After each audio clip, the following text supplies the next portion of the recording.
అప్ప ఇంకా అలాగే కూర్చున్నావా? పడదా చూడు, మావయ్య పోయాడన్న బాధ మాకు మాత్రం లేదు. ఏం చేస్తాం, ఏదో సర్దుకుపోవాలంతే. చివరి రోజులు ఆయన పక్కన లేకుండా పోయారు. బాధపడకతాయి, ఎంత కుమిలిపోయినా ఏం ప్రయోజనం చెప్పు. అవతల ప్రొడ్యూసర్ గారు ఎదురు చూస్తుంటారు. పడబెడదాం. అదే కథ, మావయ్యకి నాట్యం మీద ఎంత మమకారం ఉందో నీకు తెలుసు. రేపు మన సాహిత్య సినిమాల్లో మంచి డాన్సర్ గా పేరు తెచ్చుకుందనుకో, ఆ లోపల ఉన్న మావయ్య ఆత్మ అంత సంతోషపడుతుందో ఆలోచించు. పద. ఇప్పుడు దుర్మూర్తి వస్తుందని మన మాస్టర్ వెళ్ళి ఆఫీస్లో కూర్చున్నాడు కూడాను. ఆ ప్రొడ్యూసర్ నేను కంగారు పెట్టేస్తున్నాడే ఏటో. ఓ రామరి, మీరు వెళ్ళండి రా, నా మనసు బాగాలేదని చెప్పానుగా. సరే, క్షేమంగా వెళ్ళి లాభంగా రమ్మని ఆశీర్వదించు.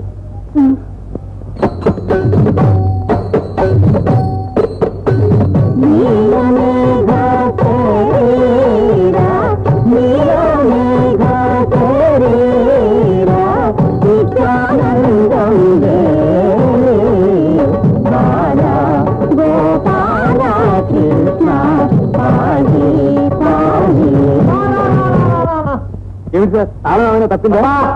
నీ తాళం ఏం తప్పలేదయ్యా. ఇలాంటి డాన్స్ కనుక మేము సినిమాల్లో పెడితే మమ్మల్ని ఆల్లో పెట్టి తాళం చేస్తారు జనం. తమరే అలా చలవిస్తే ఎలా బాబు? ఇది ప్రాచీనమైన కళ. కళ లేదు, కళాయి లేదు. కాలం మారిపోయింది, కొత్తదనం కావాలయ్యా. 100%. అవుననుకోండి, ఎవరో ఒకరు ఉద్ధరించకపోతే మన అనుకున్న ప్రాచీన కళ చచ్చిపోతుంది బాబు. ఉద్ధరిస్తే మేము చచ్చిపోతాం బాబు. ఇదిగో పంతులు, ఇప్పుడు జనానికి కావాల్సింది ఇవి కావయ్యా, rock and roll and twist.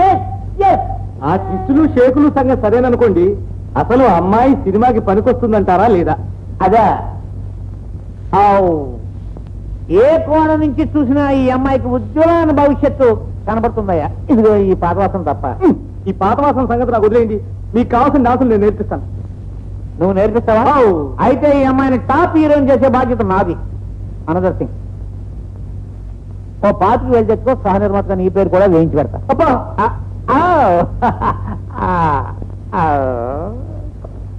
మాయ, మన ఊరు మనం వెళ్ళిపోదాం పదం.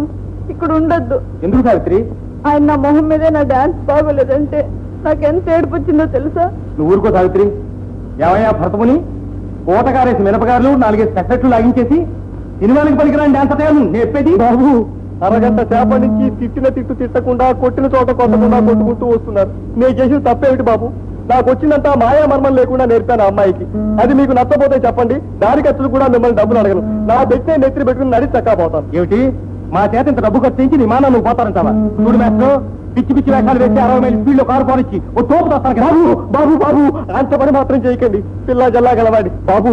ఊళ్ళో ఉన్న తెలుగు హిందీ సినిమాలని చూపించేయండి. ఓ గ్రాఫోను రికార్డు నా మొహాన్ని పారేయండి. మన అమ్మాయికి ఏ విధంగా చెబితే వాళ్ళకి నచ్చుతుందో ఆ విధంగా చెప్తాను. బాబు బాబు బాబు, చచ్చిపోతున్నాను బాబు.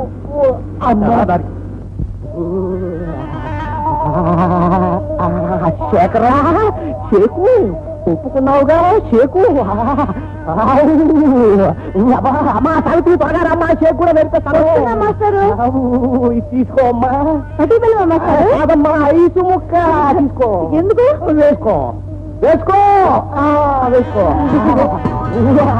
అదే అదేమ్మా, మనకు కావాల్సింది షేకు. అదే మాస్టర్ గారు, పొద్దు నుంచి అమ్మాయి మంచిగా కూడా తీసుకోలేదు. కాస్త కాఫీ తీసుకొనివ్వండి. అమ్మా, కాఫీ అమ్మాయికి. అమ్మాయికేనమ్మా, బాగా ఉంది కదా. అదేమ్మా పిస్టు, అదే పిస్టు, అదే పిస్టు, అదే పిస్టు. ఏడు పంతులు గారు, ఇంత విద్య కడుపులో దాచుకుని ఏమి రాదంటారేమిటి? ఏమిటా మరి కొత్తగా ఉంది? ఏమి డాన్స్ ఇది? నా పిండాకుడు. అదే పిండా గిరగరు. పిండా గిరగరు? What is it?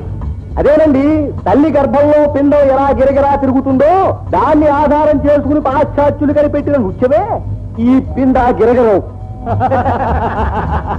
Good good good good good. ఇలాంటి కొత్త కొత్తవేనా మన జనానికి కావాల్సింది. ఇదిగో పంతులు, నువ్వే మన పిక్చర్ డాన్స్ డైరెక్టర్. ఇంటర్వ్యూల ముందు 2, ఇంటర్వ్యూల తర్వాత 4 పెట్టి మరే షూటింగ్ ప్రారంభించేద్దాం. ప్రారంభించండి. నేను నేర్చుకున్నదంతా మట్టి కొట్టుకుపోయిన తర్వాత ఏం జరిగితే నాకే. ప్రారంభించండి. 2 పెద్ద చెరువులు పశ్చిమ ఆసియాలో ఉన్నాయి. వీటిని అక్కడున్న ప్రజలు ఈ చెరువుల్ని సముద్రాలు అని పిలుస్తారు. కానీ అవి మాత్రం చెరువులే. ఈ రెండు చెరువులు కూడా ఒకే నది నుండి వచ్చిన నీళ్లతో ఏర్పడ్డాయి. గోలాన్ హైట్స్ నుండి పుట్టిన జోర్దాన్ నది లెబనాన్లోని చెట్ల మొదళ్ల నుండి రకరకాల ఔషధాల తత్వాలను తీసుకొని స్వచ్ఛంగా ప్రవహిస్తూ ఉత్తర దిక్కున వెళ్లి ఒక సముద్రంగా ఏర్పడుతుంది. అలాగే దక్షిణం వైపుగా వెళ్లి